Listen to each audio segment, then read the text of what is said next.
ये कवा जो है ना, आज हमें वीडियो नहीं बनाने देगा, रिव्यू सिर्फ एक ही है।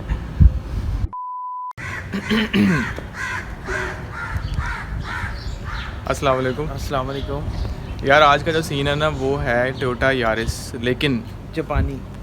हाँ ये पाकिस्तानी नहीं, ये दूसरी यारिस है जो 1000 सीसी वाली होती है। और ये मुल्तान में सिर्फ और सिर्फ फ़िलहाल एक ही है।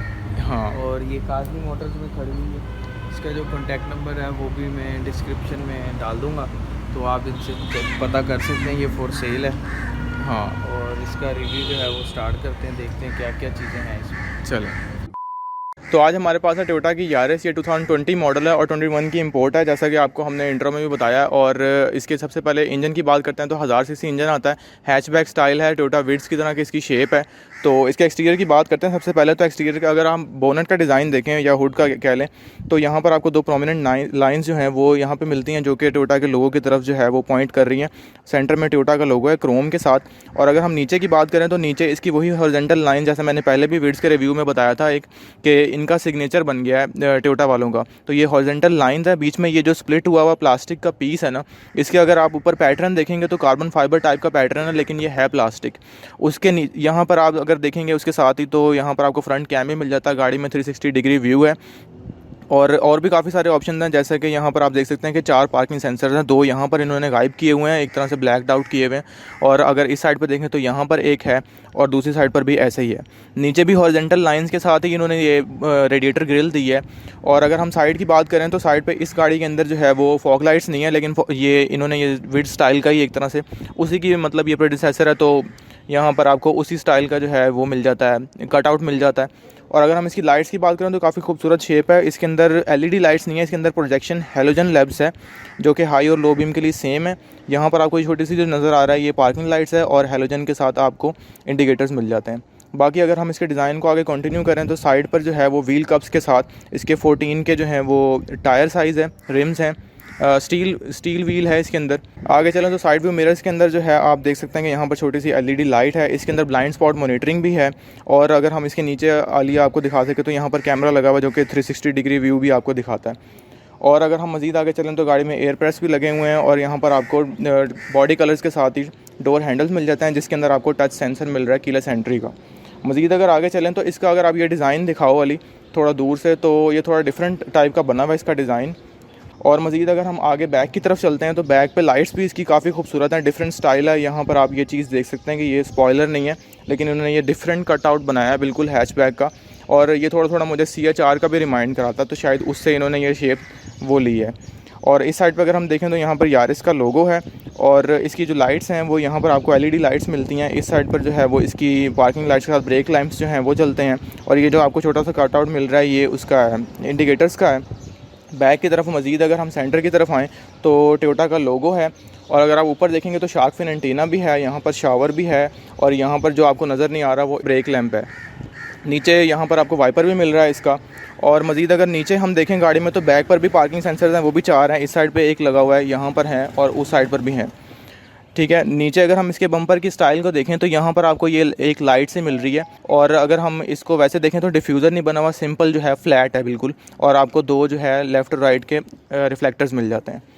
मज़ीद गाड़ी के अंदर एक्सटीरियर में कुछ नहीं है। अब हम चलते हैं इंटीरियर की तरफ और मज़ीद ऑप्शंस को एक्सप्लोर करते हैं। तो हम गाड़ी के इंटीरियर की तरफ चलते हैं। इंटीरियर में जाने से पहले आपको इसकी की दिखाता हूँ, काफ़ी बड़ी सी की है, और 2 ही ऑप्शन है सिर्फ, लॉक और अनलॉक का। टोयोटा का इसमें लोगो है और बिल्कुल सिंपल सी की है। गाड़ी के अंदर कीलेस एंट्री है और रिट्रैक्टेबल मिरर्स भी हैं, तो यहाँ से आप लॉक कर सकते हैं टच करके, और यहाँ पे हाथ डालेंगे तो सेंसर के थ्रू आप अनलॉक कर सकते हैं रिट्रैक्टेबल मिरर्स के साथ। और इंटीरियर की तरफ चलते हैं तो इंटीरियर में आप यहाँ पर साइड पर देखें तो ये थोड़ा सा डिफरेंट सा डिज़ाइन है, और यहाँ पर फैब्रिक की पैडिंग हुई हुई है। और यहाँ पर अगर आप देखेंगे तो यहाँ पर कॉइन्स रखने की जगह है, बाकी डोर हैंडल यहाँ पर थोड़ा सा छुपा हुआ है। और गाड़ी के अंदर लॉक करने का भी ऑप्शन यहीं से ही है। और इसकी मज़े की बात यह है कि जितने भी आपकी विंडोज़ हैं वो सारी फुली पावर्ड हैं। यहाँ पर आप 2 स्टेप देख सकते हैं, तो ये एक अच्छा इसमें फ़ीचर है। यहाँ से आप लॉक अनलॉक कर सकते हैं, मास्टर लॉक है, और रिट्रैक्टेबल मिरर्स भी ऑटो का यहाँ से ऑप्शन आप टॉगल कर सकते हैं। मज़ीद इंटीरियर की तरफ चलते हैं तो गाड़ी में एंट्री जो है वो बड़े आराम से हो जाती है।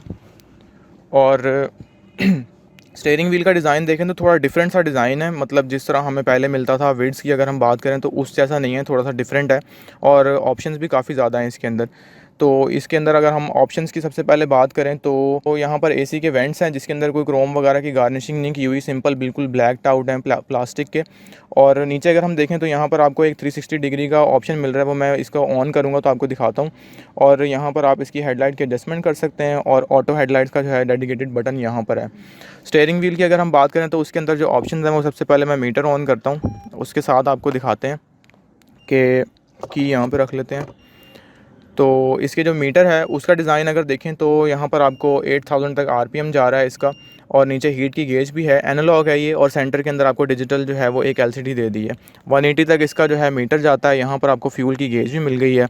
और अगर हम इसको टॉगल करें तो यहाँ पे ट्रिप ए, ट्रिप बी और ऑडो पे यहाँ पर 95 ऑलमोस्ट 10,000 किलोमीटर्स डन है गाड़ी। तो अब स्टीयरिंग की बात करते हैं। फाइनली यहाँ पर जो है इन्होंने डिज़ाइन दिया हुआ है 4 स्पोक है ये, और यहाँ पर आपको मल्टीमीडिया कंट्रोल्स भी मिल जाते हैं, एमआईडी के कंट्रोल्स भी हैं। और इस साइड पे अगर आप देखें तो यहाँ पर आपको लेन असिस्ट का फीचर है और ट्रैक्स वगैरह आप यहाँ से चेंज कर सकते हैं मल्टीमीडिया के।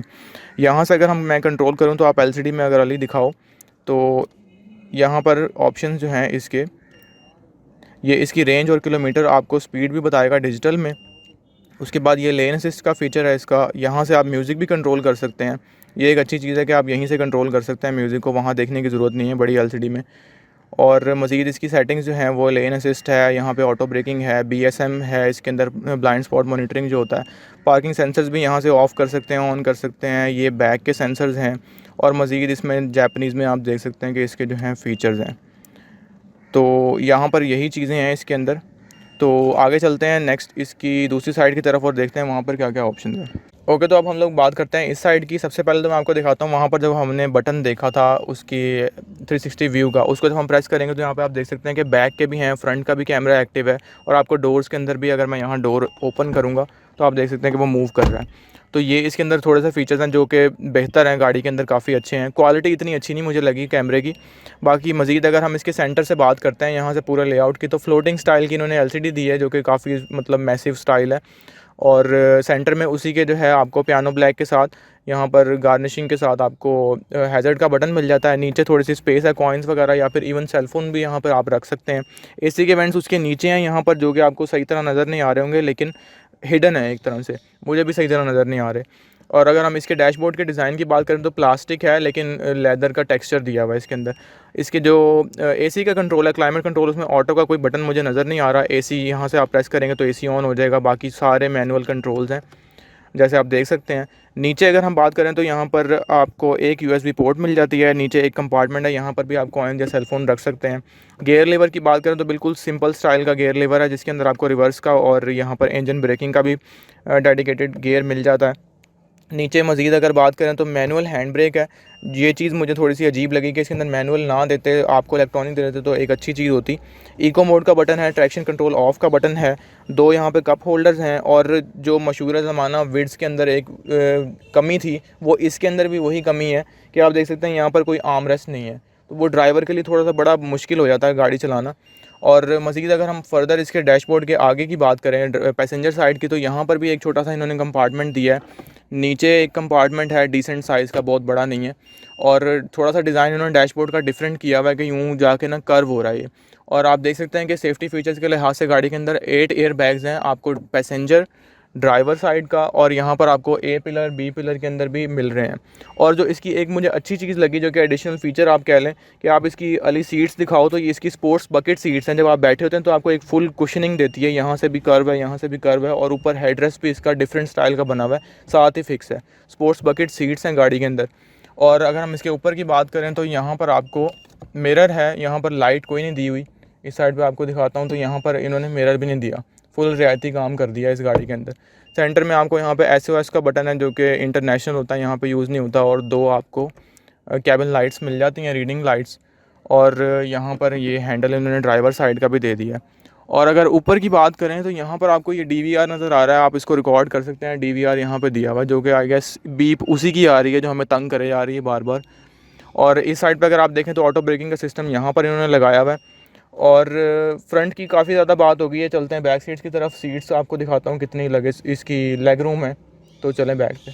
ओके, तो अब हम लोग आ गए बैक सीट्स की तरफ। आप देख सकते हैं कि मैंने आपको बाहर से दिखाया था कि ये डिज़ाइन जो है इसका ऐसे बना हुआ है कि आपको एंट्री एग्जिट में थोड़ी सी प्रॉब्लम हो सकती है, वो मैं निकलते हुए भी आपको दिखाऊंगा। बाकी अगर हम बैक के इसके डोर की बात करें तो वो यहाँ पर फैब्रिक नहीं है, फ्रंट पे लगा हुआ था, वो उसकी क्या वजह है पता नहीं। यहाँ पर एक बॉटल होल्डर है, और अगर मैं इसके लेग रूम दिखाऊँ ना आपको, तो लेग मेरी जो है वो यहाँ पर टच हो रही है। ये फुल मैंने पीछे कर दी थी सीट, तो यहाँ पर टच हो रही है, लेकिन बैठा मैं बिल्कुल कंफर्टेबल हूँ। ये सीट्स भी बकेट सीट्स की तरह ही बनी हुई हैं, आपको कुशनिंग की फीलिंग आती है, तो आप स्टडी होकर बैठते हैं। और अगर इसके कैबिन की बात करें तो यहाँ पर आपको एक लाइट मिल जाती है। मज़ीद सेंटर में कोई ऑप्शंस नहीं है इसके अंदर, आर्म रेस्ट नहीं है इसके अंदर, तो यहाँ पर और कुछ दिखाने के लायक है नहीं। तो अब चलते हैं बैक सीट्स की तरफ। बैक सीट्स कह रहा हूँ मैं, बैक की तरफ चलते हैं और आपको ट्रंक स्पेस दिखाते हैं। ट्रंक के अंदर मैंने आपको बताया था कि इसकी की के अंदर कोई ऑप्शन नहीं है, तो यहीं से ओपन करते हैं इसकी, जो कि ओपन ही नहीं हो रही, हो गई।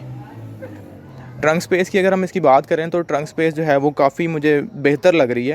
हालांकि इनको चाहिए था कि थोड़ी सी सीट्स इसकी ज़्यादा होती तो लेग रूम बढ़ा देते, ट्रंक कम कर देते, लेकिन ट्रंक स्पेस काफ़ी ज़्यादा है। और अगर हम इसके नीचे देखें तो यहाँ पर ऑब्वियसली स्पेयर व्हील तो नहीं है, आपको टूल्स मिल जाते हैं, कंप्रेसर पड़ा हुआ है, बाकी टूल्स जो हैं वो गायब हैं। यहाँ पर एक कंपार्टमेंट है, ठीक है, उसमें आप अपने टूल्स वगैरह रख सकते हैं या कोई भी चीज़ रख सकते हैं। इस साइड पे वो नहीं है, यहाँ पर आपको लाइट मिल जाती है, और इसकी अंदर कोई और फीचर्स नहीं है। अब अगर हम इसकी प्राइस की बात करें ना, तो प्राइस जो है वो मैं नीचे मेंशन कर दूंगा, इनका नंबर भी चल रहा होगा, वहाँ पर भी आप कांटेक्ट करके डिमांड इसकी पूछ सकते हैं। और इसके साथ ही हम रिव्यू को ख़त्म करते हैं। अल्लाह हाफिज़।